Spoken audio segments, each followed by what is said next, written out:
Start करते हैं income from house property का रिवीजन। जैसे हम लोग ने चैप्टर कंप्लीट कर लिया है, एमसीक्यू इसके बाद करेंगे, क्वेश्चन आधे बाकी है, आधे कंप्लीट हो चुके हैं।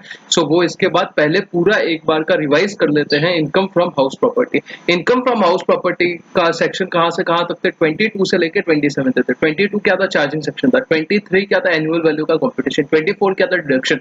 25 क्या था, टीडीएस वाला एक कंसेप्ट था, पता है। 25 ए अनरियलाइज रेंट, अरियर रेंट वाला। 26 में वो पार्ट ओनरशिप वगैरह कुछ रिलेशन था। और 26 के बाद 27 क्या था, डीम्ड ओनरशिप का। ठीक है इतना, हाँ सर इतना ठीक है समझा। तो 22 क्या बोलता है, 22 चार्जिंग सेक्शन की बात करता है। चार्जिंग सेक्शन का मतलब क्या होता है, हम लोग ने हमेशा सीखा है कि हम लोग को घर के अंदर जाना है, हम लोग को बॉक्स के अंदर जाना है। तो बॉक्स के अंदर जाने के लिए बाहर एक वॉचमैन बैठा है, जिसको क्या नाम दिया है, चार्जिंग सेक्शन दिया है। वो वॉचमैन का परमिशन, उसके पास कुछ क्राइटेरिया है कि अगर ये क्राइटेरिया फुलफिल करोगे तो ही आप अंदर जा सकते हो। अगर आप ये कंडीशन सेटिस्फाई करोगे तो ही आपका इनकम हाउस प्रॉपर्टी में टैक्सेबल होगा। क्या कंडीशन है, एनालिसिस वाला पार्ट देखो, इसमें आपको समझ जाएगा। एनुअल वैल्यू होना चाहिए। एनुअल वैल्यू का मतलब क्या, दो तरीके की एनुअल वैल्यू हो सकती है। एनुअल वैल्यू मतलब क्या, पूरे साल में जो आपको वैल्यू मिले। दो तरीके की हाउस प्रॉपर्टी से हो सकती है, एक तो रेंटल हो सकती है, या फिर जो हाउस प्रॉपर्टी को बेच दोगे उसके बाद जो पैसा मिलेगा उसकी बात हो रही है। जो बेचने के बाद मिलेगा वो तो आपका कैपिटल गेन में चला जाएगा, उसका हाउस प्रॉपर्टी से कोई रिलेशन है नहीं। तो वो कौन सा, फिर रेंटल वैल्यू जो है वो आपका कहाँ पे आएगा, इनकम फ्रॉम हाउस प्रॉपर्टी ऐसे आएगा, अंदर आएगा। प्रॉपर्टी ऑफ विच, प्रॉपर्टी का मतलब क्या, हाउस प्रॉपर्टी। हाउस प्रॉपर्टी का मतलब क्या, बिल्डिंग और उसके अपेरेंट टेनेंट मतलब क्या, उसके अटैच जो लैंड है वो दोनों मिला के क्या बन जाएगा, आपका हाउस प्रॉपर्टी बन जाएगा। सिर्फ आप रेंट, अगर रेंट पे क्या देते हो, लैंड को देते हो, बिल्डिंग को नहीं देते, तो वो आपका सिर्फ लैंड प्लॉट है। प्लॉट को आपने क्या दिया, रेंट पे दिया, तो वो आपका हाउस प्रॉपर्टी में नहीं आएगा, या तो PGBP IFOS as the case में भी उसमें आ जाएगा।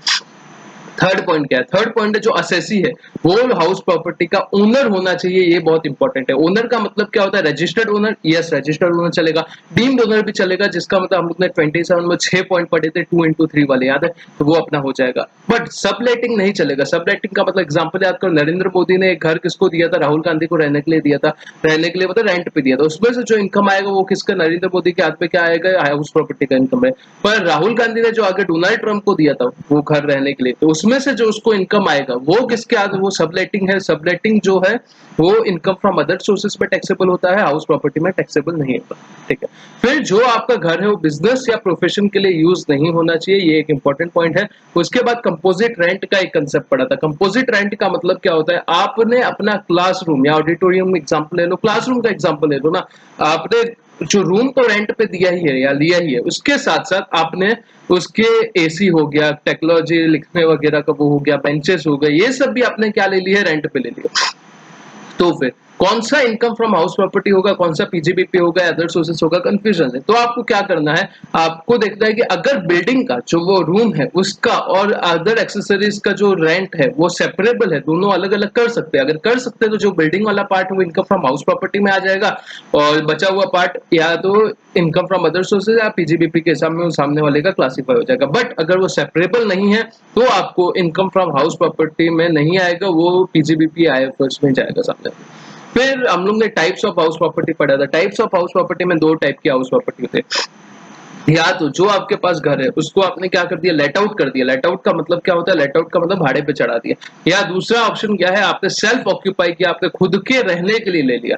तो एलओपी जो रहेगा वो हमेशा हमेशा हमेशा टैक्सेबल होगा, पर जो एसओपी है वो उसके और फर्दर क्लासिफाई होंगे। अगर सेल्फ ऑक्यूपाई किया है फॉर रेजिडेंशियल पर्पस, खुद के रहने के लिए आपने वो सेल्फ ऑक्यूपाई किया है, या फिर दूसरा सेल्फ ऑक्यूपाई किया बिजनेस एंड प्रोफेशन के लिए। अगर बिजनेस एंड प्रोफेशन के लिए किया तो ये जो हेड है इसमें उसका कोई ट्रीटमेंट नहीं होगा। अगर रेसिडेंशियल पर्पस के लिए एसओपी के लिए आपने किया है तो अप टू 2 एसओपी, दो सेल्फ ऑक्यूपाइड प्रॉपर्टी तक क्या हो जाएगा, वो एग्जेम्प्ट हो जाएगा, वो एनुअल वैल्यू में नहीं आएगा। हम लोग ने सीखा था। और दो से ज्यादा अगर कोई आपने हाउस प्रॉपर्टी सेल्फ ऑक्यूपाई करके रखा है तो दो से ज्यादा वाली जितने भी है वो deem to be let out हो जाएगी। मान लिया जाएगा, वो लेट आउट नहीं है एक्चुअली, पर मान लिया जाएगा कि आपने लेट आउट कर दिया। ठीक है। ठीक है। फिर एक अमेंडमेंट पड़ा था। अमेंडमेंट आया है क्या, where the house property held as a stock in trade, जो घर है आपका हाउस प्रॉपर्टी है वो आपने हेल्ड किया है, as a stock in trade held किया है। And if property or any part is not let out, तो अगर आपने क्या house property as a stock in trade, stock in trade किसका होगा, हाउस प्रॉपर्टी जनरली बिल्डर्स वगैरह का होगा। आपने as a stock in trade रखा हुआ है, अभी वो प्रॉपर्टी या उसका कुछ पार्ट आपने लेट आउट नहीं किया, लेट आउट नहीं हो पा रहा, भाड़े पे नहीं चढ़ पा रहा, तो during the previous then annual value for the period, तो जो एनुअल वैल्यू होगा वो नील लिया जाएगा। कब तक लिया जाएगा? जब आपको सर्टिफिकेट ऑफ कंप्लीशन मिला, वो ईयर एंड से लेके अगले 2 साल तक, भले ही वो आपका stock in trade late out नहीं हो पाया तो भी आपका एनुअल वैल्यू क्या लिया जाएगा? नील लिया जाएगा। फिर था determination of annual value. Determination of annual value में क्या मैंने बोला था, एनुअल वैल्यू का छोड़ो, आप इनकम फ्रॉम हाउस प्रॉपर्टी का डिटर्मिनेशन देखते हैं। अपना सेक्शन 23 माइनस 24 करोगे तो आपको क्या आ जाएगा? House property, income from house property आ जाएगा। 23 क्या बोलता है? एनुअल वैल्यू कंपटीशन की बात करता है। तो 23 में सबसे पहले क्या ले लो? म्युनिसिपल वैल्यू ले लो। म्युनिसिपल वैल्यू का मतलब क्या? जो म्युनिसिपल अथॉरिटी है, जैसे मुंबई में बीएमसी है, दिल्ली में एमसीडी वगैरह जो भी है, उसमें जो रिकॉर्ड में वैल्यू है वो उठा लो। और दूसरा क्या ले लो? फेयर रेंट ले लो। फेयर रेंट और म्युनिसिपल वैल्यू में से, दोनों में से जो ज्यादा अमाउंट है वो उठा लो और उसको कंपेयर कर दो। फेयर रेंट का मतलब क्या होता है? जो आज के आसपास के एरिया में जो रेंट चल रहा है वो ले लो, वो दोनों में से ज्यादा अमाउंट ले लो और उसको कंपेयर कर लो स्टैंडर्ड रेंट से, और दोनों में से लोअर अमाउंट है उसको क्या बोलेंगे? Expected rent. स्टैंडर्ड रेंट का मतलब क्या होता है? जो आपको मैंने एग्जांपल दिया, तो एक मूवी आई थी ना आयुष्मान खुराना अमिताभ बच्चन वाली, वो वाला एग्जांपल, ठीक है। और ये दोनों को में से जो कम रहेगा वो क्या हो जाएगा? आपका एक्सपेक्टेड रेंट हो जाएगा। एक्सपेक्टेड रेंट और एक्चुअल रेंट दोनों में से जो ज्यादा रहेगा उसको क्या बोलता है? जीएबी। तो एक्चुअल रेंट का मतलब क्या होता है? जो रेंट आपको रिसीव हो गया, जो आपको रेंट रिसीवेबल होने वाला है वो ऐड कर दो, माइनस जो आपको अनरियलाइज रेंट, मतलब जो आपका रेंट रियलाइज नहीं हो पाया वो लेस कर दो, तो आपका जीएबी आ जाएगा। जीएबी में से अगर आप म्युनिसिपल टैक्स पे जो कर दिए, पे होने चाहिए, सबसे पहला पॉइंट है, एक्रूवल बेसिस पे नहीं, पे होने चाहिए। पे कौन करना चाहिए? पे ओनर करना चाहिए। Tax recovered by municipality, local authority, also known as a property tax, house tax बोलते हैं। Allowed only and only on payment basis, payment basis पे ही अलाउड होगा। Allowed only if it is paid by owner, सिर्फ owner paid करना चाहिए, tenant नहीं पे करना चाहिए। अगर परसेंटेज फॉर्म में दिया तो परसेंटेज किसके ऊपर अप्लाई करना है? म्युनिसिपल वैल्यू पे अप्लाई करना है। If property situated outside India, अगर इंडिया के बाहर प्रॉपर्टी सिचुएटेड है और अगर पेमेंट कर रहे वो लोकल अथॉरिटी को म्युनिसिपल टैक्स का, तो उसका डिडक्शन भी आपको मिल जाएगा। ये जनरली किस केस में होगा? रेजिडेंट एंड ऑर्डिनरी रेजिडेंट है, जिसकी ग्लोबल इनकम टैक्सेबल होती है, उस केस में होगा। तो जीएबी में से म्युनिसिपल टैक्स पेड लेस कर दोगे तो क्या आ जाएगा? आपका एनएवी आ जाएगा। यहां तक देखो, आप एसओपी वाले केस में तो सब कुछ नहीं है, बाजू में क्या है? एलओपी है और डीएलओपी है, उसमें चल रहा है, पर डीएलओपी में भी एक्चुअल रेंट के कॉलम में कुछ नहीं आएगा, बिकॉज वो एक्चुअली कुछ थोड़ी अर्न कर रहा है डीएलओपी। वो तो हम लोग ने मान लिया है कि deem to be let out, actual let out नहीं हुआ, ठीक है। फिर इंटरेस्ट ऑन लोन की बात करते हैं। फिर सेक्शन 24 के कुछ डिडक्शन है। सेक्शन 24 के दो डिडक्शन होते हैं। पहला डिडक्शन होता है 30% ऑफ स्टैंडर्ड डिडक्शन। जो आपका एनएवी आया उसमें से सीधा सीधा 30% आपको रिड्यूस कर देना है। क्यों रिड्यूस करना है? क्यों ऐसा सर क्यों करना है? बिकॉज बहुत सारे हाउस प्रॉपर्टी में इनकम है, income from house property. Income का मतलब क्या होता है? आपकी जो अर्निंग हुई उसमें से जो खर्चे लेस हुए उसको क्या बोलेंगे? इनकम बोलेंगे, ठीक है। तो खर्चे क्या हो सकते हैं? आपने इंश्योरेंस करा के रखा है घर का, आपने और क्या करा के रिपेयर्स एंड मेंटेनेंस करा रहे हो, आप क्लीनिंग वगैरह कराते रहते हो, ये सब खर्चे। तो गवर्नमेंट बोलती है हम ये सब खर्चों का कोई डिडक्शन नहीं देंगे, सीधा सीधा 30% का डिडक्शन ले लो। और दूसरा क्या? Interest on loan. Interest on loan का मतलब क्या है? आपने घर बनाने के लिए, कंस्ट्रक्शन के लिए, रिपेयर के लिए, रिनोवेशन के लिए, एक्विजिशन वगैरह के लिए क्या किया है? लोन लिया है, और लोन का आप इंटरेस्ट पे कर रहे हो, तो वो इंटरेस्ट का आपको डिडक्शन कहाँ मिल जाएगा? यहाँ पे मिल जाएगा। और सब नेट करोगे तो आपका इनकम फ्रॉम हाउस प्रॉपर्टी आ जाएगा, ठीक है। इंटरेस्ट ऑन लोन के ऊपर आते हैं। इंटरेस्ट क्यों मिलेगा? आपने क्या किया है तो आपको इंटरेस्ट का डिडक्शन मिलेगा। इफ लोन टेकन, अगर आपने लोन लिया है for the purpose of house property, house property को खरीदने के लिए, कंस्ट्रक्शन के लिए, रिपेयर, रिनोवेशन वगैरह के लिए आपने लोन लिया है, तो आपको क्या मिलेगा? डिडक्शन मिलेगा। किससे लोन लेना है? बैंक से ले लो, फाइनेंशियल इंस्टीट्यूशन से ले लो, फ्रेंड से ले लो, फैमिली से ले लो, चल जाएगा। कैसे मिलेगा? ड्यू बेसिस पे मिलेगा या एक्रूअल बेसिस पे मिलेगा, पेमेंट बेसिस पे मिलेगा? ये इंपॉर्टेंट है कि आपको इंटरेस्ट ऑन लोन का डिडक्शन एक्रूअल बेसिस पे मिलेगा। जरूरी नहीं आपने पेमेंट किया है, आपका एक्रू हो गया, ड्यू हो गया, आपको डिडक्शन मिल जाएगा। बट इंटरेस्ट ऑन इंटरेस्ट जो है उसका डिडक्शन आपको नहीं मिलेगा। जो इंटरेस्ट के ऊपर आप इंटरेस्ट चार्ज करोगे उसका डिडक्शन नहीं मिलेगा, ठीक है। फिर how much interest is allowed for deduction under section 24। कितना इंटरेस्ट आपको अलाउड होगा डिडक्शन अंडर सेक्शन 24? अगर एलओपी है और डीएलओपी जिसकी इनकम के ऊपर आपको टैक्स लगने वाला, लेट आउट प्रॉपर्टी या deem to be let out property, वो केस में तो जितना इंटरेस्ट आप पे कर रहे हो पूरे इंटरेस्ट का आपको डिडक्शन मिल जाएगा, ठीक है। बट एसओपी के केस में, एसओपी के केस में जनरली आपको इंटरेस्ट कितना अलाउड होगा पता है? सिर्फ 30,000 रुपए अलाउड होगा। बट अगर 4 कंडीशन आप सेटिस्फाई कर देते हो तो आपको 2 लाख रुपए तक इंटरेस्ट अलाउड हो सकता है। कितना 2 लाख तक। पहला क्या, लोन टेकन ऑन और आफ्टर 1/4/1999, 99 के बाद लोन लिया रहना चाहिए। लोन किसके लिए लेना चाहिए वो इंपॉर्टेंट है, परचेस और कंस्ट्रक्शन ऑफ हाउस प्रॉपर्टी के लिए लिया रहना चाहिए। थर्ड, अगर कंस्ट्रक्शन के लिए लिया है तो जिस साल आपको लोन लिया है उसके ईयर एंड से आगे 5 साल तक आपका कंस्ट्रक्शन कंप्लीट हो जाना चाहिए और सर्टिफिकेट ऑफ लेंडर जो है वो रिक्वायर होना चाहिए। अभी एक और एग्जांपल हम लोगों ने किया था, याद है, 2 हाउस प्रॉपर्टी है, एक के लिए 30,000 है, एक के लिए 2 लाख है, तो मैक्सिमम कितना, 2 लाख ही अलाउड होगा। फिर नोट्स दिया हुआ, नोट्स में देखे तो if fresh loan is taken for repayment of earlier loan, अगर आपने कोई फ्रेश लोन लिया है for repayment of earlier loan, पहले आपने लोन लिया हुआ था जिसके घर के लिए जिसका इंटरेस्ट रेट 10% था, अभी आपको कोई दूसरा ऑप्शन दिखा लोन का जिसका इंटरेस्ट रेट क्या है 7% है, तो आपने नया लोन ले लिया और पुराना लोन उससे चुका दिया और अभी आपको इंटरेस्ट कम लग रहा है। ऐसा काम करते हैं, हाँ बहुत लोग करते हैं। तो वो केस में क्या होगा, जो नए लोन का इंटरेस्ट है वो आपको डिडक्शन मिलेगा, बिल्कुल मिलेगा, बट प्रोवाइडेड पुराना लोन था वो हाउस प्रॉपर्टी के लिए लिया रहना चाहिए। फिर अगर इंडिया से बाहर आप इंटरेस्ट पे कर रहे हो तो आपको ये ध्यान रखना है कि आपने टीडीएस पे काटा हुआ है, नहीं तो आपको अलाउड नहीं होगा, सेक्शन 25 बोलता है। फिर प्री कंस्ट्रक्शन और pre acquisition, pre construction interest मतलब क्या, अभी आपका घर कंस्ट्रक्शन चालू किया आपने, आपको घर मिलेगा कब, सेल्फ ऑक्यूपाइड कब होगा, जब वो कंप्लीट हो जाएगा, बट अभी आप उसका इंटरेस्ट पे कर रहे हो तो उसका क्या करने का, तो अभी जितना आपका एक्यूमुलेटेड इंटरेस्ट है वो 5 इक्वल इंस्टॉलमेंट में आपको मिल जाएगा। कब से मिलेगा, जब आपका वो कंस्ट्रक्शन कंप्लीट हो चुका है, ठीक है।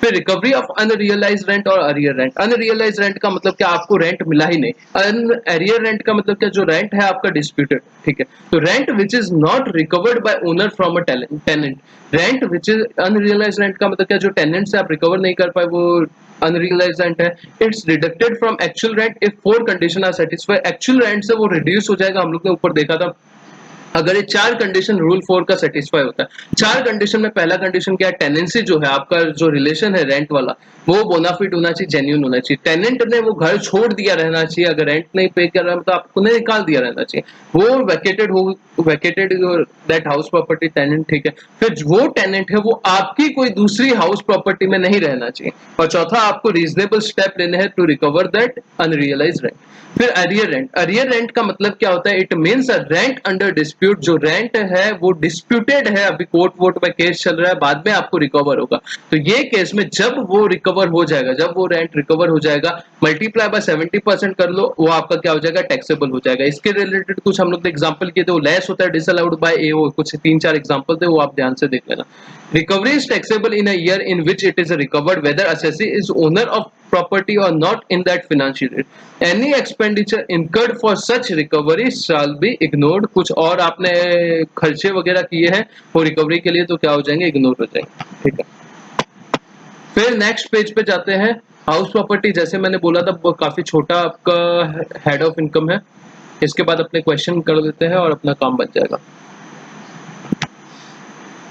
फिर वैकेंसी वाला कंसेप्ट आ जाता है। वैकेंसी वाला कंसेप्ट का मतलब क्या, आपका जो घर है वो कुछ टाइम के लिए रेंट पे था और कुछ टाइम पे वो खाली पड़ा था। क्या मैंने बोला, कुछ टाइम के लिए वो रेंट पे था और कुछ टाइम के लिए वो खाली पड़ा था। तो उसके लिए जो खाली पड़ा था वो पीरियड के केस में कुछ स्पेसिफिक, जनरली कैसे जीएवी निकलता है, एक्चुअल रेंट और expected rent whichever is higher, आपका जीएवी हो जाता है। पर जहां पे वैकेंसी का कंसेप्ट आता है आपको थोड़ा सा कुछ चेंज देखना है। कैसे चेंज देखना है, अगर जो एक्सपेक्टेड, पहले सबसे पहले आपको कंपेयर करना है एक्सपेक्टेड रेंट को और एक्चुअल रेंट प्लस वैकेंसी वाला रेंट। मतलब अगर वो घर वैकेटेड नहीं होता तो वो टाइम पे मुझे कितना रेंट मिलता, करेक्ट है। तो actual rent plus vacated rent का टोटल ले लो और उसको एक्सपेक्टेड रेंट से आपको क्या करना है, कंपेयर करना है। अगर जो दोनों वाला टोटल है, मतलब actual rent plus vacated rent का, अगर एक्सपेक्टेड रेंट के इक्वल या एक्सपेक्टेड रेंट से ज्यादा आ रहा है तो आपका जो एक्चुअल रेंट रहेगा, ऐसा क्वेश्चन हम लोग ने किया था, एक्चुअल रेंट रहेगा, नॉट टोटल, एक्चुअल रेंट जो रहेगा वो आपका जीएवी मान लिया जाएगा। बट अगर एक्सपेक्टेड रेंट आपका actual rent plus vacated rent दोनों से ज्यादा है तो आपका जो एक्सपेक्टेड रेंट है वो आपका क्या, जीएवी मान लिया जाएगा, ठीक। फिर other concept regarding to ownership, अगर आपका घर एरिया वाइज आपने क्या किया है, लैंड रेंट आउट किया है, मतलब क्या लेट आउट किया आपका, मैंने एग्जांपल दिया था, बहुत बड़ा बंगलो है, नीचे का पार्ट आप रह रहे, ऊपर का पार्ट आपने क्या कर दिया, लेट आउट कर दिया, एरिया वाइज कर दिया, 50-50 समझो एरिया है, तो आपका जो भी है म्युनिसिपल वैल्यू, फेयर रेंट, सब कुछ डिवाइड हो जाएगा मल्टीप्लाई बाय 50%, करेक्ट है। मल्टीप्लाई बाय क्या हो जाएगा, 50%, सब कुछ डिवाइड हो जाएगा, पर एक्चुअल रेंट डिवाइड नहीं होगा क्योंकि वो सिर्फ लेट आउट पार्ट को ही शो करता है। If some area is let out and remaining is self occupied, then let out portion treated as LOP, जो लेट आउट है वो एलओपी मान लिया जाएगा और सेल्फ ऑक्यूपाइड प्रॉपर्टी को क्या मान लिया जाएगा, एसओपी मान लिया जाएगा। For computation of NAV, net annual value, all component should be divided between LOP and SOP on area basis, area basis पे आपको वो करना है। और however actual rent should never be divided because it belongs to LOP, ठीक है। Time wise अगर आपने 6 महीना खुद रहे, 6 महीना रेंट पे दिया, तो वो केस में क्या होगा, आपका जो 6 मंथ आप खुद रहे थे उसको क्या मान लिया जाएगा, उसको ये माना जाएगा कि वो एलओपी है, और जो 6 मंथ आप नहीं रहे उसको क्या मान लिया जाएगा, आपको वो एसओपी है। बट ऐसा होगा, ऐसा नहीं होगा। क्यों नहीं होगा, अगर आपने एक दिन भी रेंट पे अपना प्रॉपर्टी दिया है तो वो हमेशा क्या माना जाएगा, वो हमेशा एलओपी माना जाएगा। हमेशा क्या माना जाएगा, हमेशा एलओपी माना जाएगा। If some property is let out for some period, self occupied for remaining period, such property is treated as LOP only, वो क्या माना जाएगा, एलओपी ही माना जाएगा। If property is let out for even 1 day, तो उसको क्या एलओपी मानेंगे। Concept of joint ownership, joint ownership का मतलब क्या होता है, आपका हाउस प्रॉपर्टी से आप इंटरेस्ट क्या मैं बोला रेंट अर्न कर रहे हो, और आपने क्या किया, वो रेंट इनकम अर्न किया है, बट वो जो हाउस प्रॉपर्टी है उसमें 50% शेयर आपका है और 50% शेयर आपके भाई का है। तो वो केस में कैसे करना है, तो सबसे पहले आप normal income from house property calculate कर दो, उसके बाद 50% लास्ट में उसका शेयर उसको दे दो, उसका शेयर इसको दे दो। बट आपको यहाँ पे एक पॉइंट ध्यान रखना है, कौन सा पॉइंट, जो 2 लाख रुपए वाला डिडक्शन मिलता है इंटरेस्ट का एसओपी के केस में, वो ईच पर्सन, ईच को ओनर 2 लाख मिलेगा, ठीक है। फिर डीम्ड ओनरशिप, डीम्ड ओनरशिप में 2 into 3 करके ऐसा हम लोग ने याद किया था। सबसे पहले अगर अपने स्पाउस को प्रॉपर्टी ट्रांसफर करते हो, क्या करते हो, स्पाउस को प्रॉपर्टी ट्रांसफर करते हो इन एडिक्वेट कंसिडरेशन या विदाउट कंसिडरेशन करते हो, तो आप वो प्रॉपर्टी के डीम्ड ओनर माने जाओगे, और जो रेंट आप अर्न करेगी आपकी स्पाउस या आपका स्पाउस, तो उसके ऊपर टैक्स कौन भरेगा, आप टैक्स भरोगे, ठीक है। एक्सेप्शन क्या है, अगर आपका घर ट्रांसफर हुआ है ऑन द लिव अपार्ट, मतलब डाइवोर्स वगैरह के चक्कर में हुआ है, तो आपको टैक्स वगैरह भरने की जरूरत नहीं है, वो जिसको ट्रांसफर हुआ है वही उसका ओनर रहेगा। दूसरा, आपने एसेट ट्रांसफर किया है माइनर चाइल्ड को, किसको किया है, माइनर चाइल्ड को। In case transfer of house property by an individual to his और her minor child, otherwise by adequate consideration में, तो फ्री में कर दिया, अनएडिक्वेट कंसिडरेशन में कर दिया, the transferor would be deemed to be owner of house property transfer, जो ट्रांसफरर है जिससे प्रॉपर्टी ट्रांसफर किया, जिस पेरेंट्स है, वो क्या मान लिया जाएगा, वो उसका डीम्ड ओनर माना जाएगा। In case transfer or to a minor married daughter, अगर माइनर मैरिड डॉटर को ट्रांसफर करोगे तो माइनर मैरिड डॉटर ही उसकी ओनर मानी जाएगी, आप नहीं माने जाओगे। Where cash is transfer to spouse, अगर कैश ट्रांसफर कर रहे हो स्पाउस को और उससे वो घर खरीद रहा है, तो क्लबिंग के प्रोविजन अट्रैक्ट होंगे, यहाँ पे डीम्ड ओनर नहीं माना जाएगा। फर्स्ट सेकंड पॉइंट हो गया। थर्ड क्या, होल्डर ऑफ इम्पार्टेबल एसेट, मतलब वो एस्टेट जिसका क्या हो रहा है, जिसका पार्टीशन पॉसिबल नहीं, अभी वो एचईएफ वगैरह के केस में आता है, आपको बस ये समझना है कि जो होल्डर है, the holder of impartible estate shall be deemed to be owner माना जाएगा। फिर कोऑपरेटिव सोसाइटी वाला केस ले लो, कोऑपरेटिव सोसाइटी में लीगल ओनर कौन होता है, कोऑपरेटिव सोसाइटी जो खुद होती है वो होती है, बट जो मेंबर के पास उसका शेयर सर्टिफिकेट वगैरह है उसको क्या मान लिया जाएगा, डीम्ड ओनर माना जाएगा, जो रेंट वगैरह अर्न करेगा उसके ऊपर टैक्स लगाएंगे। फिर पांचवा क्या, person in position of a property, अगर आपने कोई पार्ट कॉन्ट्रैक्ट वगैरह बायर ने किया था और उसके सामने आप उसको क्या प्रॉपर्टी ट्रांसफर कर दिया है, तो वो प्रॉपर्टी जिसके पोजीशन में है वो क्या मान लिया जाएगा, डीम्ड ओनर माना जाएगा। हालांकि वो लीगल ओनर नहीं है पर डीम्ड ओनर माना जाएगा। और लास्ट क्या है, अगर 12 साल से ज्यादा टाइम तक, 12 साल से ज्यादा टाइम तक किसी भी पर्सन के पास वो लीज पे प्रॉपर्टी पड़ा है, तो वो उसका डीम्ड ओनर मान लिया जाएगा। बट उसका एक एक्सेप्शन है कि अगर मंथली बेसिस पे होता है, 1 साल से कम मंथली बेसिस पे अगर एग्रीमेंट आपका रिन्यू होता जा रहा है, तो वो केस अप्लाई नहीं होगा। होप सो हाउस प्रॉपर्टी का रिवीजन आपके लिए हेल्पफुल रहेगा। अब हेल्पफुल रहा रहेगा। अभी हम लोग क्या करते हैं, आगे क्वेश्चन सॉल्व करते हैं, ठीक है। ओके, ये जो अभी तो कनेक्टेड है, इसका एक और वीडियो मैं अलग से बना के भी रख दूंगा और अपलोड कर दूंगा, जिसकी वजह से हेल्प क्या होगी आपको, इतने कम टाइम में जितनी बार हाउस प्रॉपर्टी रिवाइज करना है आप रिवाइज कर सकते हो, that will be beneficial to you. अभी एमसीक्यू स्टार्ट करते हैं सॉल्व करते हैं। Okay bye.